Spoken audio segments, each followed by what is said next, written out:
A new deal maker should only ever buy off market. Later, once you've got the experience, let the brokers come to you and pitch to you. You never pitch to them. They should pitch to you. Now, Jonathan, I know a lot of people who are interested in buying a business. Their natural tendency would be to go to a business broker to see what is sort of formally for sale. And I know that's not your approach. You talk time and again about how you should always be buying businesses that are off market. What do you mean by off market, and where do you find them? Sure. So if we want to buy a house, we go on Rightmove and we go to the local estate agents. And people think when you buy a business, you do exactly the same. You go to one of the listings websites or you go to a business broker that you've also found on Google, and you call them up and say, I want to buy a business. Now, that's one way of doing it, but it's the worst way of doing it as a first-time buyer. Listings and brokers have a place later on. Once you've got some experience, you know what you're doing. And let me explain to you why I think it's a terrible idea for a first-time buyer. First-time buyers typically have limited experience because they're first-time buyers. They're still in the learning phase. They're still in the experimenting phase.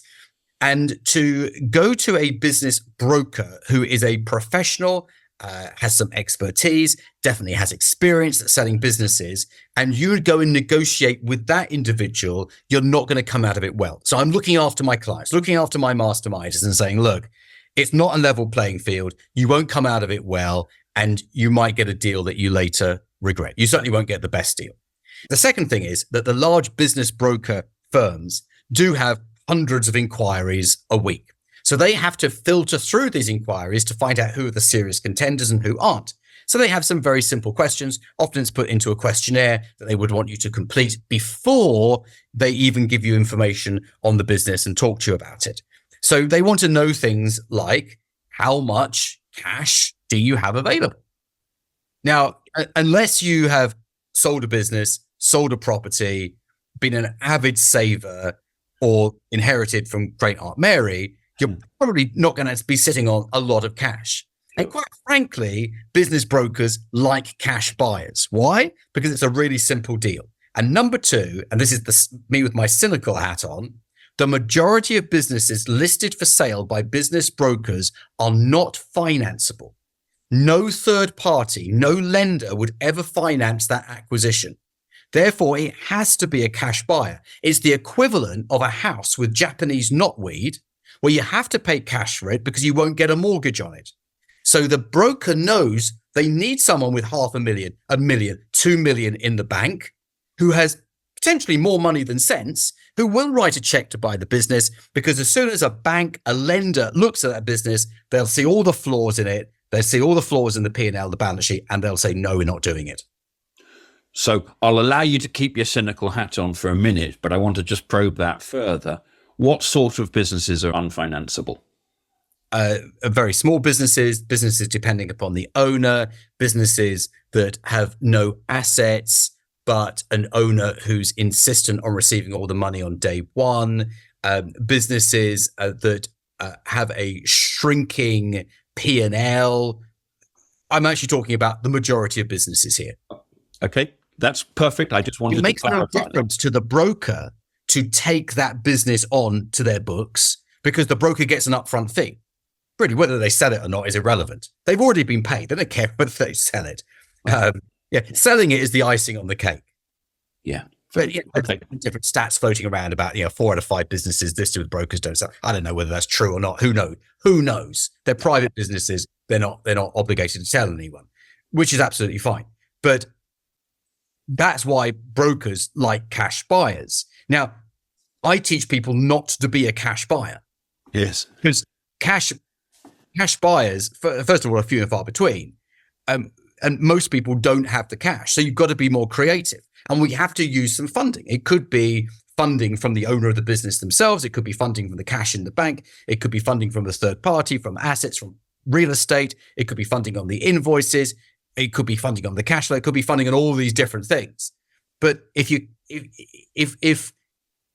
tell the broker, I'm going to go and do that, they suddenly see months of work ahead of them. It may or may not happen. And quite frankly, no one in their right mind would buy their business unless they were emotionally motivated. And that's the kind of buyer we like, an emotionally motivated buyer with cash in the bank. My mastermind clients are as unemotional as possible. They're pragmatic, disciplined investors who do not want to risk their own capital. So there's a massive mismatch of expectations. If you own a business and you're serious about growing via acquisition, you need to be part of my mastermind group. This is where I hold your hand all the way through your first deal to get that first deal done. I've put some information in the video description below. So your alternative is you buy an off-market business. Yeah, so you're going directly to the owner of the business. And where do you find them? Well, they're up and down your high street. They're in the industrial park. They're in the office building down the road. They're everywhere that businesses are. That's where they're all in the yellow pages, I used to say. Okay. Really, the olden days. Yellow pages, but you know what I mean. They're all there. They've all got websites. They've all got email addresses. They've all got postal addresses. They've got owners, and they're out there. You've just got to contact them. So a lot of these businesses are not only not currently for sale, but their owners may not even have thought about selling them at that. The majority. Let me just caveat that. Every owner has thought about selling and thinks about selling at least once a year when they have a really bad day. And they Right. You know what? Why am I doing this? If someone came along now and offered to take the keys off me, I'd give them to. So every owner of every business has thought that at some point. Now, what we want to do is find out who those people are thinking it today. So we don't know who those people are. And tomorrow it'll be a different group of people thinking that. And the day after, a different group of people. So we need to go out directly to those owners and have conversations. And the more conversations we have, the more people we speak to, the chances are that we will find the people who are motivated to sell right now. Those are the people that we're looking for, who haven't yet contacted the broker. Right, that's an important distinction, isn't it? An interesting insight is that if you contact an owner, the owner says, actually, I've been thinking about selling. Yeah, just the last couple of days. Yeah, it's been a nightmare. Oh my goodness. I just want to sell. Interestingly, you might think, well, why would you want to buy a business where the owner's going, oh, it's a nightmare? Well, their nightmare is not your nightmare. Their nightmare is Mary has come in late 5 mornings in a row. That's their nightmare. Their nightmare is a customer is late paying, but they haven't actually picked up the phone and said, could you pay me, please? That's their nightmare. For you, it's like, what's the big deal here? So someone else's nightmare is not necessarily yours.